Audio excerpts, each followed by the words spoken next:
This is my old Roblox fighting game that went under the name Fist Fighters. It was something that I passionately worked on, from mid-June all the way to mid-November. I thought this game would stick, and I felt it would be a fun experience for everybody to enjoy. However, that wasn't the case. Why did this happen? Well, the game was very unfinished in the aspect of mechanics. The game was buggy, laggy, and had a amount of errors. After the community perceived this game unworthy of their time, I felt that this was the end for Fist Fighters. Would I have to abandon this game just like I did with many other projects? It seemed, though, that was the only way until a couple of weeks ago, and that's where this all started.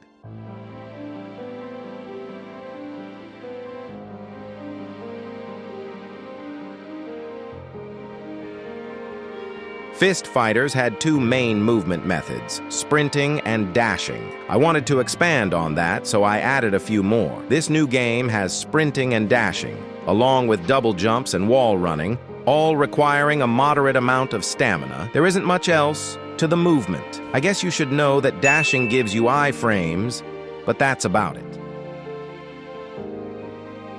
Fist Fighters had a weapon system, and each weapon had different requirements to unlock them. In this game, I'm doing it a little bit differently. There are 4 weapon classes in the game: long swords, heavy daggers, and katanas. Also, unlocking a weapon emits some particles.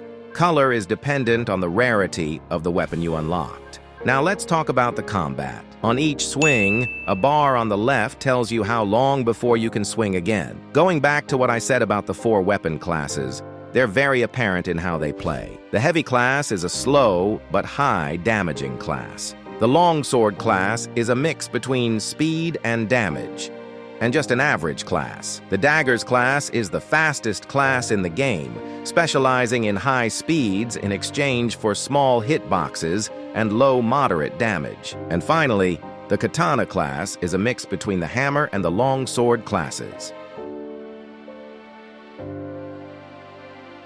Now, we can go over actual combat. Each class has a different combo number.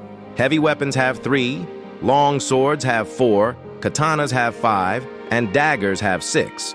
On the final hit of any weapon, you'll knock them back and have a chance to follow up. Also, after dealing 2 or more consecutive hits, you'll gain a combo count. At 10 or more combo count, you get a nice little aura. Depending on how high your combo count is, you'll attack faster. Now, we can talk about follow-ups. After dealing a final hit of any weapon, you can follow up, which is an unexpected teleport behind the target, followed by a quick kick. Follow-ups and any M1 attack besides the final hit is blockable. And finally, we can move on to ultimates, the final thing I'm covering in this video. Ultimates currently aren't very impactful, but later on, I will add different perks and abilities for each class that uses their ultimate.